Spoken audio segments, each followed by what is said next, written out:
If you've ever won a 200-meter dash in high school, you've dreamed of becoming an Olympian. Cause the moment you first get a taste of winning, you get hooked on it. And there's nothing more satisfying than flying off of the curve and leaving everybody in your dust when you do it.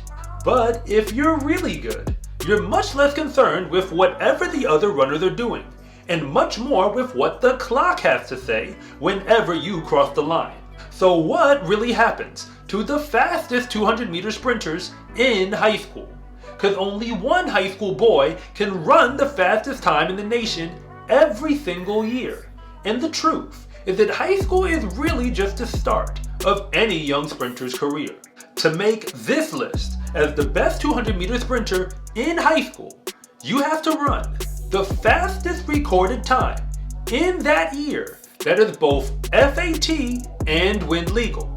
That is also posted on MileSplit or athletic.net. And spoiler alert, this list is a who's who of track and field greatness, which makes sense because the 200-meter dash brings together the best sprinters in the nation from the 100 and the 400. So here is a breakdown of what really happened to the fastest high school boy in the 200-meter dash every single year for the last decade and beyond. Some names that you might recognize and others you've likely forgotten, because it doesn't really matter how fast you start as much as it does how well you finish. Starting off with the most recent addition to this list, Jordan Anthony in 2022 was the fastest 200-meter sprinter in the nation. He ran 20.35 to do it, and then continued on to the University of Kentucky, where he was a two-sport athlete, both in football and track and field.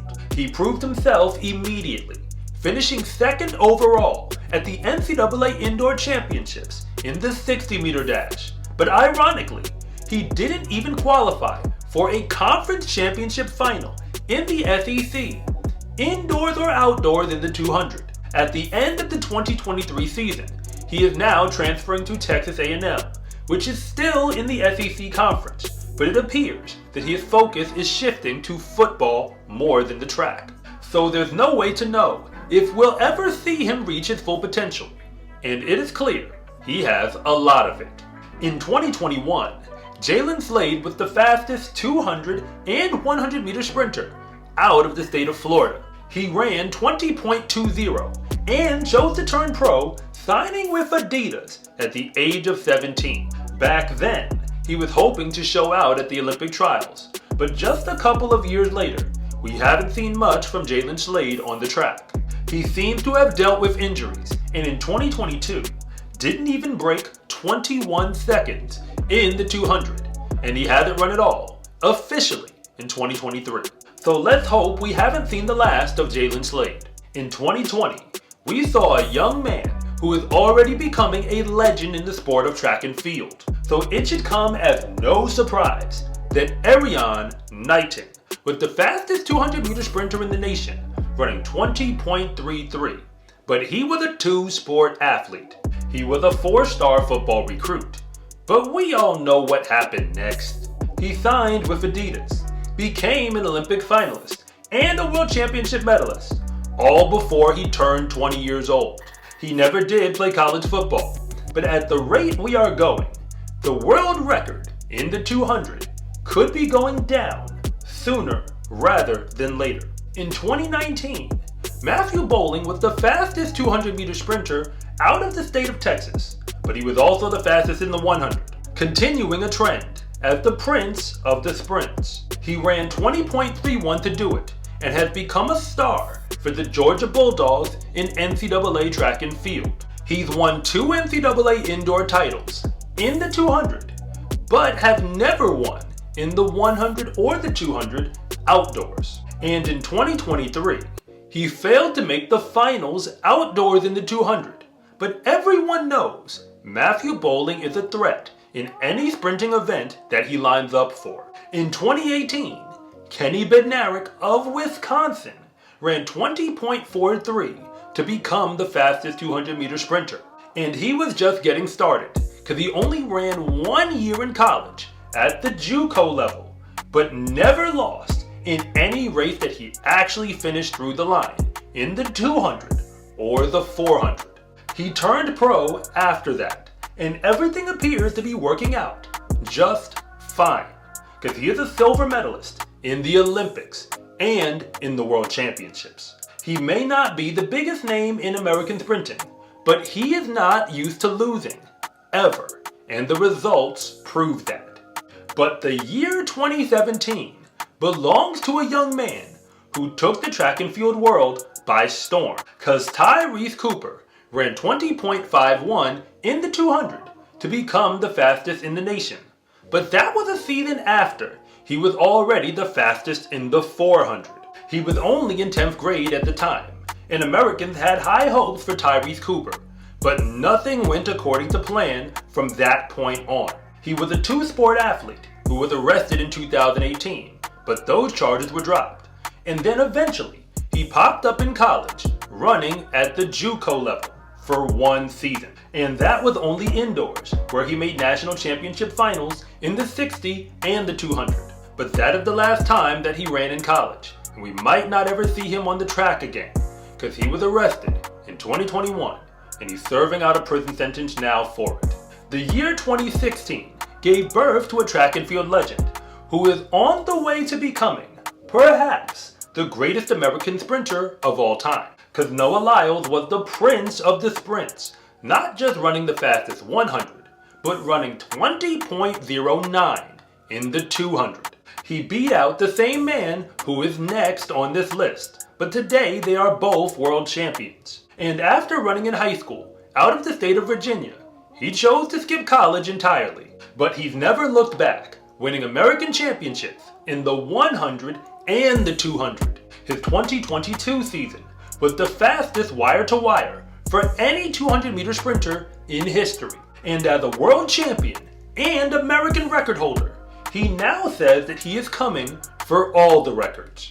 But what Noah Lyles did was actually surprising, because in 2015, an underclassman, Michael Norman, was the fastest 200-meter sprinter in the nation. He ran 20.30 out of the state of California, and then continued on to USC, where he would dominate the 400. And by the end of his sophomore year, he would already sweep the event, indoors and outdoors at the national meet, and break the collegiate record when he did it. He actually broke the 20-second barrier while still in college, and he's one of only 3 men in history to break 10 seconds in the 100, 20 seconds in the 200, and 44 seconds in the 400.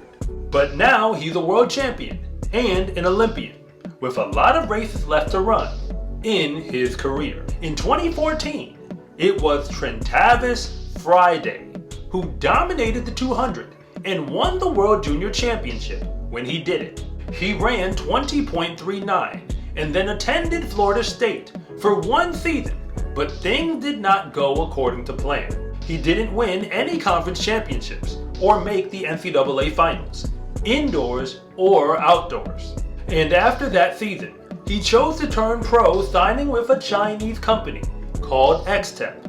But that didn't work out well either, because he never ran faster than his world junior times. So he faded off the track scene entirely, and by 2020, he was ghost entirely on the track. And it goes to show that even if you have success in high school, it really doesn't guarantee you any victories after that moment.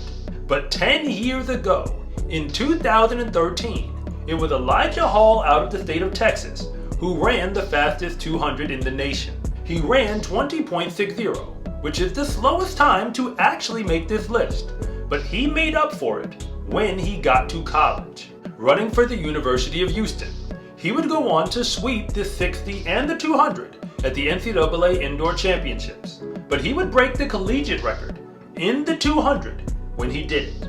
He led his team to a national championship in the 4x1 outdoors, which is a big deal when you're not running for a team in the Power 5. Since college, he's been a challenger at the USA meet, even making the finals of the 100 in 2022. But he also seems to be near the twilight of his career. But we round out this list in the year 2012 with a man who made his name away from the track entirely.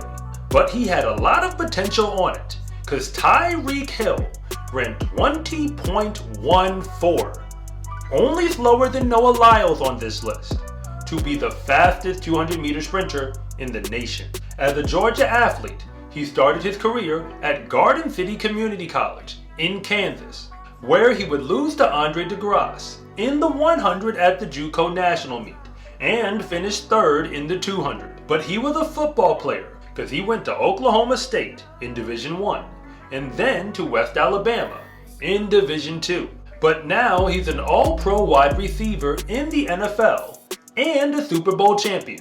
So we'll never actually know what he could have done on the track. But all signs point to the truth that Tyreek Hill just could have been one of the greatest to ever do it. Becoming the fastest 200-meter sprinter in high school is a big accomplishment, but all it really means is that you have great talent and great potential, which doesn't mean a whole lot if that potential is never realized, because the 200-meter dash is so competitive that there's almost no way to win it without leaving it all out there on the track.